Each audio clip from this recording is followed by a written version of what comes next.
Morning, everybody. At this time, will sergeants please start their recordings?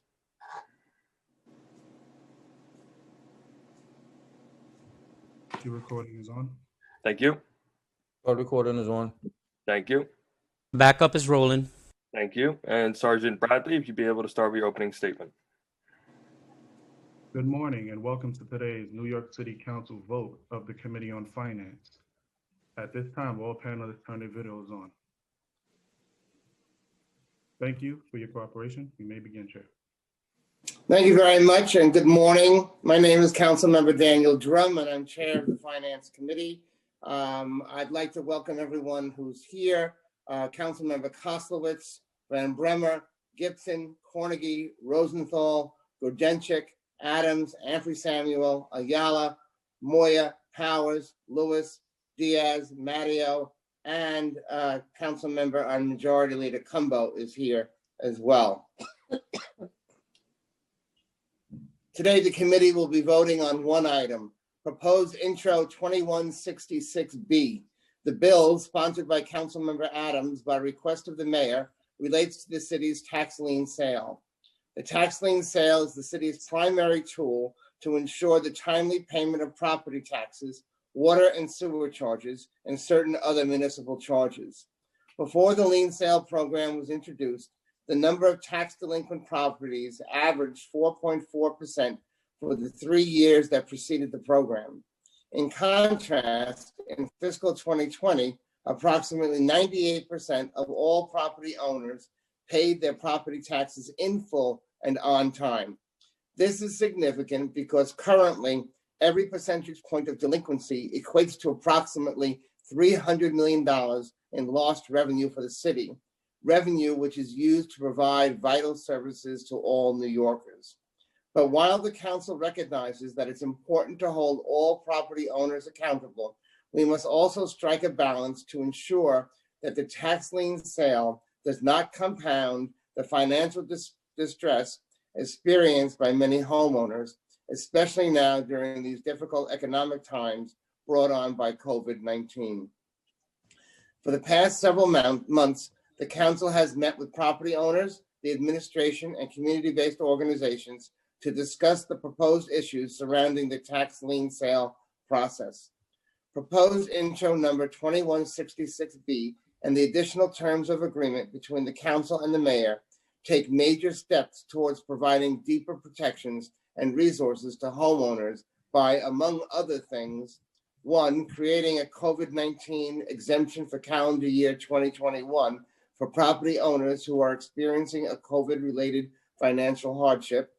Two, increasing the property tax debt eligibility threshold for Class 1 and co-ops and condos to $5,000 and the water debt eligibility threshold for 2 and 3 family homes to $3,000. Three, increasing the income eligibility threshold for the Department of Finance's low-income payment and tax deferral plans to $86,400. Four, establishing a lower property tax late payment interest rate for properties with an assessed value between $250,000 and $450,000. Five, mandating additional outreach sessions to be conducted by the administration during the tax lien sale notice period. Six, establishing a temporary task force to ensure that the city's enforcement of delinquent municipal charges is fair, effective, and efficient, and to study the feasibility of transferring properties with liens to community land trusts, land banks, mutual housing associations, or other similar entities. And seven, providing $1 million in discretionary funding for CBOs to do lien sale related outreach. As we continue to make steady progress in reforming the tax lien sale program, the council remains committed to work with property owners and community-based partners and advocates for deeper reforms in order to blunt the negative impacts it has had on our communities. I'll now turn it over to Councilmember Adams for her remarks. And congratulations, Councilmember Adams. You've done a tremendous amount of work on this, and this is a very good piece of legislation. Thank you. Thank you so very much, Chair Drum. Thank you for allowing me to deliver remarks about legislation that is an important step forward in how we handle the collection of unpaid property taxes, sewer and water bills. It is imperative to correct the injustices caused by the previous lien sale program and the Giuliani-esque work that has been to get us here. We've moved delinquent water, repair, and other municipal debt collection processes to a much more equitable place in this bill. We have reduced the length of authorization to just 1 year, and we've added $1 million in outreach contracts for community-based organizations. Fiscal year 21 and continuing through fiscal year 22, we've secured substantial wins since the first iteration of our bill in December and created a robust framework to enhance this vital reform. These are major steps that will protect vulnerable low-income households in the 2021 lien sale and pave the way for a substantial rethinking and replacement of the lien sale in the future. I want to thank the Speaker for his indulgence to make sure that we get this legislation right for communities like mine, the most affected to lose their homes to the lien sale and foreclosure. And I certainly would be remiss if I didn't acknowledge the hard work of the advocates that helped us get to this point, and the Attorney General, James, for her insight. I also want to thank our finance staff, Rebecca Chasen, Ray Majewski, Emra Adev, and of course, our Olivia Pope, as Councilmember Gibson calls her so eloquently, Latanya McKinney. I'd also like to thank our administration partners, Paul Ochoa, and I'd like to thank my Director of Legislative Affairs, Stacey Yearwood, for all of your long nights, your hard work, and your dedication to this mission. We've come a long way, and I ask for the support of my colleagues on Intro 2166B. Thank you very much, Mr. Chair. Thank you. Are there any questions on the bill on today's agenda? Okay, if not, I'm going to ask Billy Martin, Committee Clerk, to call the roll. Good morning, William Martin, Committee Clerk. Will call vote Committee on Finance, tongue-tied. All items are coupled. One item, introduction 2166B, Chair Drum. Aye. Kozlowitz.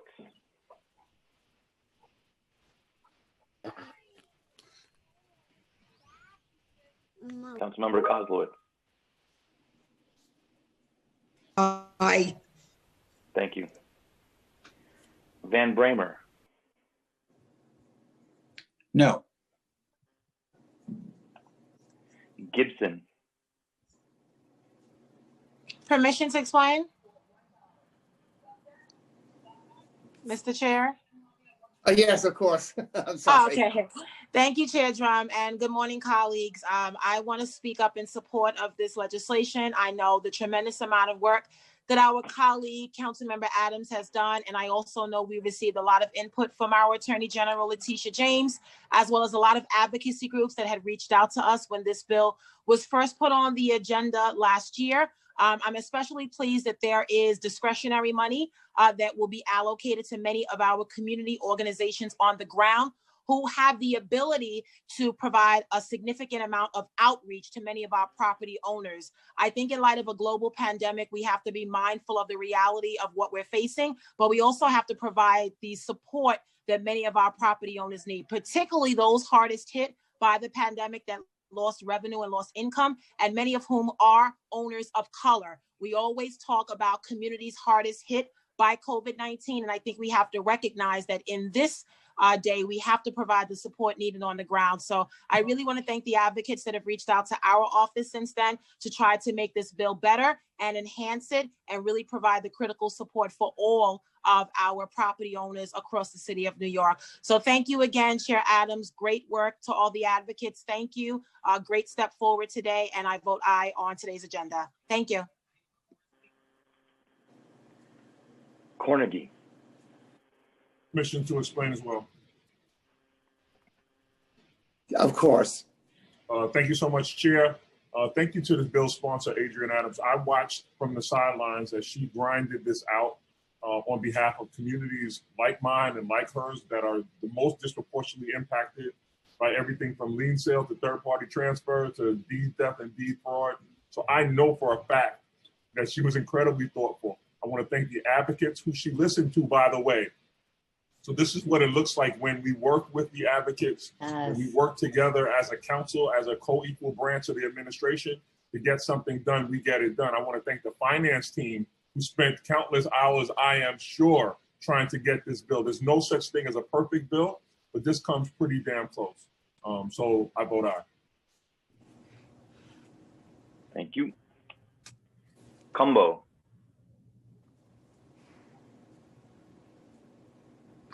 Okay. I vote aye. I vote Thank aye. you.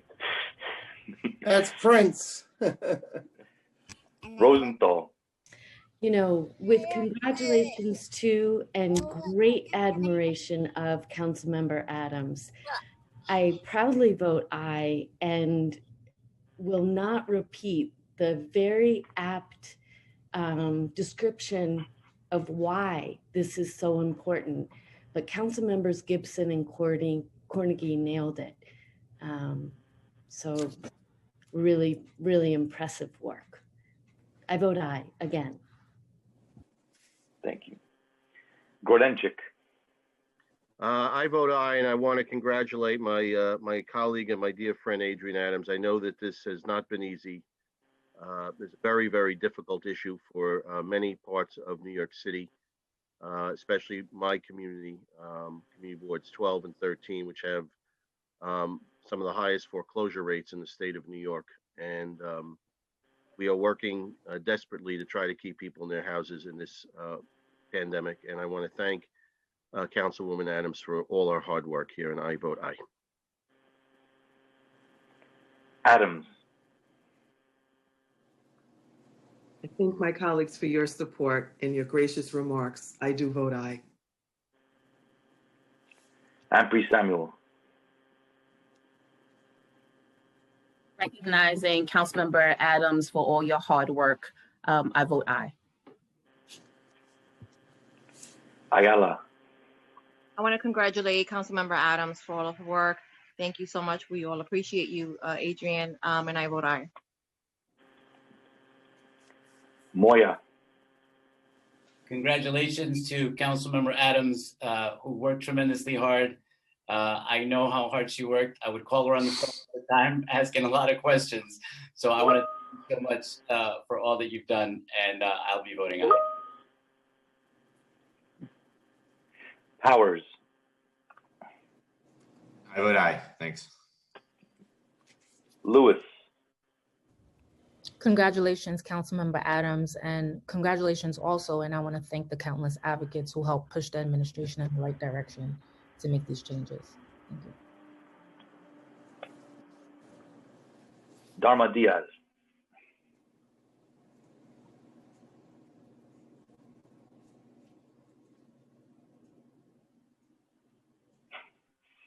I guess I meant to be muted. I vote aye, and as a former advocate, thank you, because this allows me to find out the why the 37 Councilmatic District continues to be the top at the list. Again, I vote aye, and thank you for the extra push. Thank you. Mario. I vote aye.